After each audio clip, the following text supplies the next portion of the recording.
ఎంతమంది కాకరకాయ చేదుగా ఉంటుంది అని చెప్పేసి తినరు.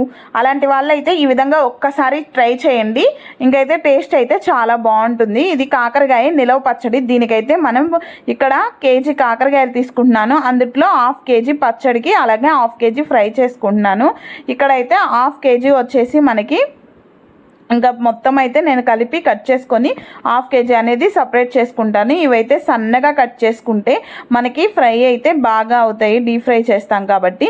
ఇంకా మొత్తం అయితే ఉన్న కాకరకాయలు మొత్తం అయితే కట్ చేసుకొని వాటిని అయితే నేను సపరేట్ చేసుకున్నాను. 1/2 కిలో ఫ్రైకి, 1/2 కిలో పచ్చడికి.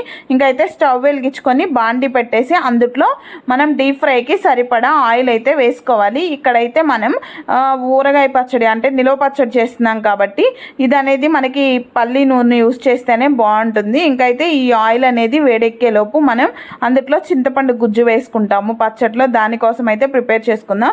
ఇంకా చింతపండు అయితే ఒక నిమ్మకాయ సైజ్ అంత తీసుకొని కొంచెం వాటర్ వేసి దాన్ని బాగా ఉడకనిచ్చి చల్లారనివ్వాలి.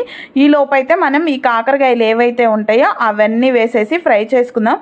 మనం వేసినప్పుడు చాలా ఎక్కువగా ఫుల్గా ఉన్నట్టుంటాయి, కానీ అవి వేగే కొంది మనకైతే తక్కువగా అయిపోతుంటాయి. ఫుల్గా అయిపోయినాయి అని అట్లా ఏం తగ్గించి వేయకండి, కరెక్ట్గా ఉంటుంది మనకి వేగేసరికి.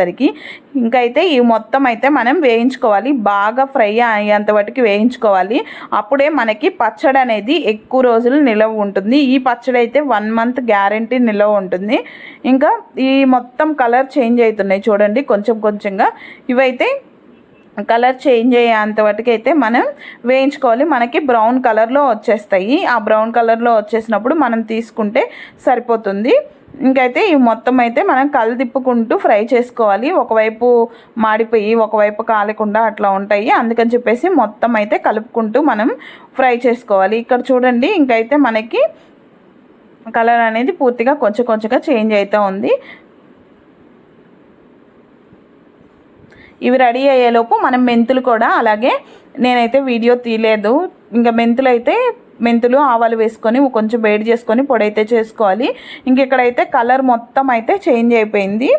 ఇంకా కలర్ చేంజ్ అయిపోయినాక వాటిని అయితే తీసుకొని అందులో ఆయిల్ అనేది ఎక్కువగా ఉంది కాబట్టి కొంచెం ఆయిల్ అయితే పక్కకు తీసేసుకొని దాంట్లో అయితే తాలింపు గింజలు, ఆవాలు, మినపగుళ్ళు, జీలకర్ర అవన్నీ వేసుకొని, అలాగే ఎండుమిరపకాయలు వేసుకొని అవి బాగా వేగిన తర్వాత కరివేపాకు కూడా వేసేసుకొని ఇదైతే చల్లారనివ్వాలి. అలా పక్కన పెట్టేసుకొని మనమైతే ఆ కాకరకాయ ముక్కల్లో మనం మెంతిపిండి, కారం, ఉప్పు అన్నీ వేసుకుందాము. ఇక్కడైతే మనం 1/2 కేజీ తీసుకున్నాం కాబట్టి టీ గ్లాస్తో 1/2 గ్లాస్ అయితే ఉప్పు, 1/2 గ్లాస్ మెంతిపిండి, అలాగే కారము.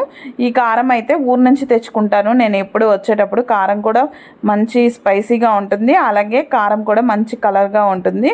ఇంకైతే ఈ కారం మొత్తం వేసుకొని ఈ చింతపండు పులుసు చల్లార్చుకోవడానికి అని చెప్పాను కదా, అదైతే చల్లారినాక మనం అందులో పిప్పు అయితే మొత్తం తీసేసుకొని ఇంకా గుజ్జు అయితే దాంట్లో వేసుకోవాలి. గుజ్జు మొత్తం వేసేసుకొని ఒకసారి అయితే మొత్తం కలుపుకోవాలి. అంతా కారము, ఉప్పు, ఆ మెంతిపిండి అంతా కలిసేంత వరకు ఇలా కలుపుకున్న తర్వాత మనం పోపు పెట్టుకున్నాం కదా తాలింపు పెట్టుకున్న దాన్ని తీసుకొని అయితే దాంట్లో వేసేసుకొని దాన్ని కూడా బాగా కలుపుకోవాలి.